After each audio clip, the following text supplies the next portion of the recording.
Hello guys, welcome back to my channel. आज की इस वीडियो में हम पढ़ेंगे वर्ल्ड हिस्ट्री का 5वां टॉपिक, जर्मनी का एकीकरण। पिछली वीडियोस में हम पुनर्जागरण, अमेरिका के स्वतंत्रता संग्राम और फ्रांस की क्रांति और इटली के एकीकरण को पढ़ चुके हैं। आज की इस वीडियो में हम पढ़ेंगे जर्मनी के एकीकरण के बारे में। ये भी बहुत इम्पोर्टेंट वीडियो होने वाला है, तो प्लीज़ बने रहिए वीडियो के एंड तक। स्टार्ट करते हैं। जर्मनी का एकीकरण बिस्मार्क ने किया। किसने? बिस्मार्क ने। जब भी हम जर्मनी को पढ़ेंगे तो बिस्मार्क का नाम मतलब ज़रूर ही आएगा। बेहद ये कह सकते हैं इम्पॉर्टेंट है। बिस्मार्क जो है वो प्रशा के शासक विलियम प्रथम का प्रधानमंत्री था। तो जो प्रशा के शासक थे विलियम प्रथम, उनका प्रधानमंत्री था बिस्मार्क, और वो ही उसने ही जो मतलब है जर्मनी का एकीकरण किया। जर्मनी का सबसे शक्तिशाली राज्य जो है वो प्रशा था। बिस्मार्क जो है जर्मनी का एकीकरण प्रशा के नेतृत्व में चाहता था। कौन? बिस्मार्क। वो चाहता था कि जो जर्मनी है उसका एकीकरण प्रशा के नेतृत्व में हो। विलियम को जर्मन संघ के सम्राट का ताज 8 फरवरी 1871 ईस्वी में पहनाया गया। तो विलियम को जो है जर्मन संघ के सम्राट का ताज कब पहनाया गया था? तो 8 फरवरी 1871 को। कब? 8 फरवरी 1871 को इनको जो है वो जर्मन संघ के सम्राट का ताज पहनाया गया। बिस्मार्क को सबसे अधिक भय जो है वो फ्रांस से था, यानी सबसे ज़्यादा जो चुनौतीपूर्ण लग रहा था बिस्मार्क को, वो फ्रांस लगता था। जर्मनी में राष्ट्रीयता का संदेशवाहक जो है वो नेपोलियन बोनापार्ट को माना जाता है, कि जो जर्मनी में राष्ट्रीयता का संदेशवाहक था वो नेपोलियन बोनापार्ट था। और जर्मनी के आर्थिक राष्ट्रवाद का पिता जो है वो किसे कहते हैं? फ्रेडरिक लिस्ट को। तो जो जर्मनी में राष्ट्रीयता का संदेशवाहक है वो नेपोलियन बोनापार्ट को, और आर्थिक राष्ट्रवाद का पिता फ्रेडरिक लिस्ट को माना जाता है। जर्मनी राष्ट्रीय सभा को डायट के नाम से जाना जाता था। तो डायट क्या थी? जर्मनी राष्ट्रीय सभा। यह फ्रैंकफर्ट में होती थी। कहाँ पर होती थी? फ्रैंकफर्ट में। जर्मनी राष्ट्रीय सभा, जिसे डायट के नाम से जाना जाता था, फ्रैंकफर्ट में होती थी। 1815 ईस्वी से 1850 ईस्वी के बीच जर्मन साम्राज्य पर ऑस्ट्रिया का आधिपत्य था। तो जो जर्मन साम्राज्य है उस पर किसका आधिपत्य था? ऑस्ट्रिया का। कब से? 1815 से लेकर 1850 तक। ऑस्ट्रिया का चांसलर जो है वो मेटरनिख था। कौन? मेटरनिख। एकीकृत जर्मन राष्ट्र के निर्माण में राके, बोमर, लसर आदि दार्शनिकों ने महत्वपूर्ण भूमिका निभाई।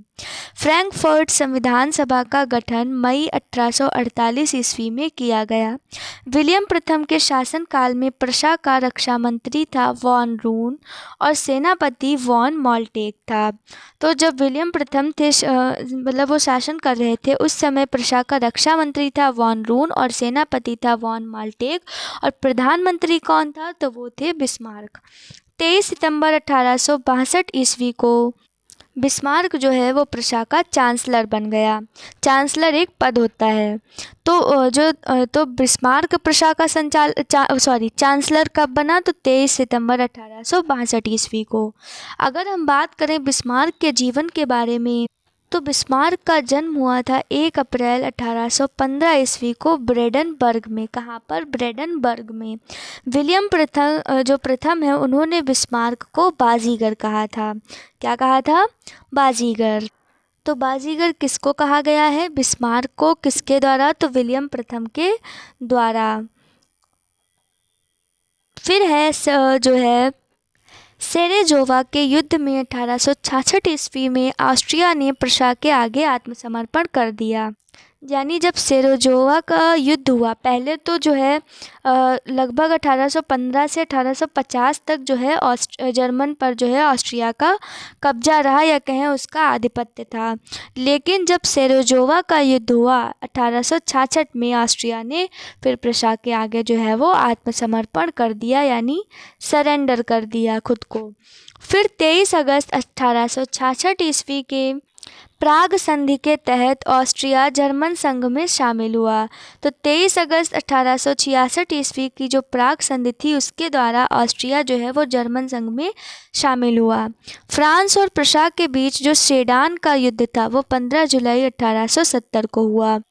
तो जो सेडान का युद्ध है वो किसके बीच हुआ? फ्रांस और प्रशा के बीच में। कब हुआ? तो 15 जुलाई 1870 को। नेपोलियन तृतीय जो हैं उन्होंने प्रशा के आगे 1 सितंबर 1870 ईस्वी को आत्मसमर्पण कर दिया। और जो नेपोलियन तृतीय हैं उन्होंने कब समर्पण किया प्रशा के आगे? 1 सितंबर 1870 को। और ऑस्ट्रिया ने 1866 में सेरेजोवा के युद्ध में। बिस्मार्क ने जर्मनी के सम्राट विलियम प्रथम का राज्याभिषेक वर्साई के राजमहल में किया। तो बिस्मार्क जो है उन्होंने जर्मनी के सम्राट विलियम प्रथम का राज्याभिषेक कब किया? वर्साई, मतलब कहाँ पर किया? तो वर्साई के राजमहल में। फ्रैंकफर्ट की संधि 10 मई 1871 को फ्रांस और प्रशा के बीच हुई। तो जो ये संधि है फ्रैंकफर्ट की, ये कहाँ किसके बीच में हुई? फ्रांस और प्रशा के 10 मई 1871 को। सूडान के युद्ध के बाद जर्मनी का एकीकरण संभव हो सका। यानी जब ये सूडान का युद्ध हुआ उसके बाद ही जो है जर्मनी का एकीकरण वो पॉसिबल हो सका। तो सेडान का युद्ध किसके बीच हुआ था? फ्रांस और प्रशा के बीच में। कब हुआ था? तो 15 जुलाई 1870 को। और बिस्मार्क को भी कहीं ना कहीं ये लगता था कि जो सबसे बड़ा खतरा उसके लिए है वो उसके फ्रांस लगता था। तो ये था जर्मनी का एकीकरण और उससे जुड़े हुए कुछ महत्वपूर्ण बिंदु जो एग्ज़ाम्स में आ सकते हैं। तो इसी के साथ एंड करते हैं इस वीडियो को। नेक्स्ट वीडियो में हम अगले पॉइंट को कवर करेंगे। आई होप गाइस ये वीडियो आप लोगों के लिए हेल्पफुल रहा होगा। Thanks for watching.